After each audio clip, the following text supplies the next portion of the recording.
To you, how bad is the situation in Lesotho?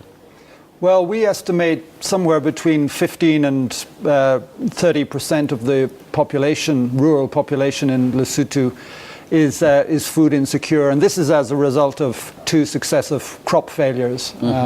So it's pretty bad.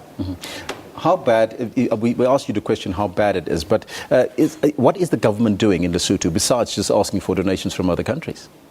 Well, I mean, the government is working obviously in partnership with the humanitarian community, including the World Food Programme, to provide relief for the people. And I've been there myself. I've talked to these farmers in rural Lesotho, and they are they're in a pretty bad situation, this being the lean season, of course, at the moment. So for the coming months and so on, they'll be under severe pressure, and we're working with the government, as I say, to provide food relief and more long-term development as well, to make the people more resilient to drought and the kind of shocks that have driven them into this situation. Now, you said you're working with the government, but what exactly do you do?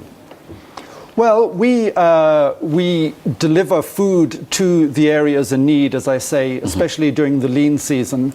But there are also longer-term projects to help the people become more resilient and better able to withstand shocks. So that can be food for work and other kinds of projects to help them build assets that will make them more resistant, as I say, to drought. And that can be water harvesting and irrigation systems, that kind of thing.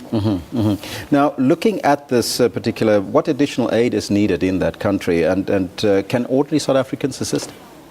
Well, ordinary South Africans actually are assisting because, as you say, it's 180 million rand donation by the government to WFP for hunger relief in Lesotho. But I mean, that's obviously a huge amount. It's going towards providing school meals for children in Lesotho, and also special nutritional products for mothers and children who are facing malnutrition.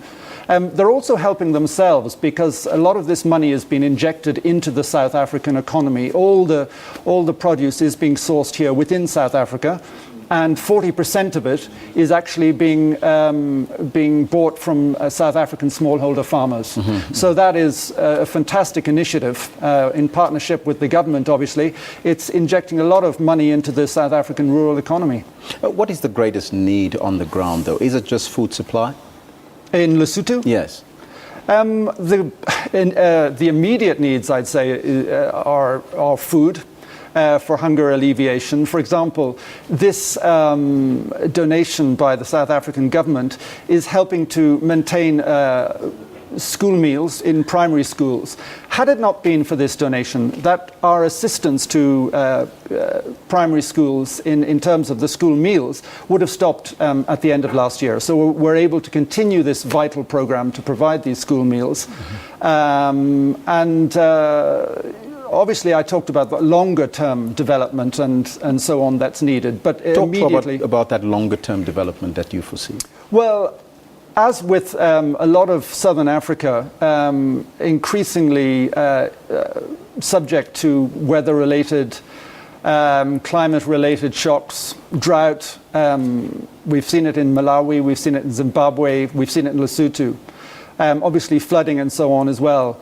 So what we try to do, and this is, as I say, it's a longer-term development initiative, is really to make these rural communities a bit more better able to withstand the shocks of drought and so on by helping them to build what we call assets. And it can be, as I say, water irrigation, water harvesting systems, that kind of thing, so that they are in the longer term better able to withstand drought and produce their crops. Because once their crops grow, they're obviously hugely vulnerable to food insecurity, and we've seen that right across the region.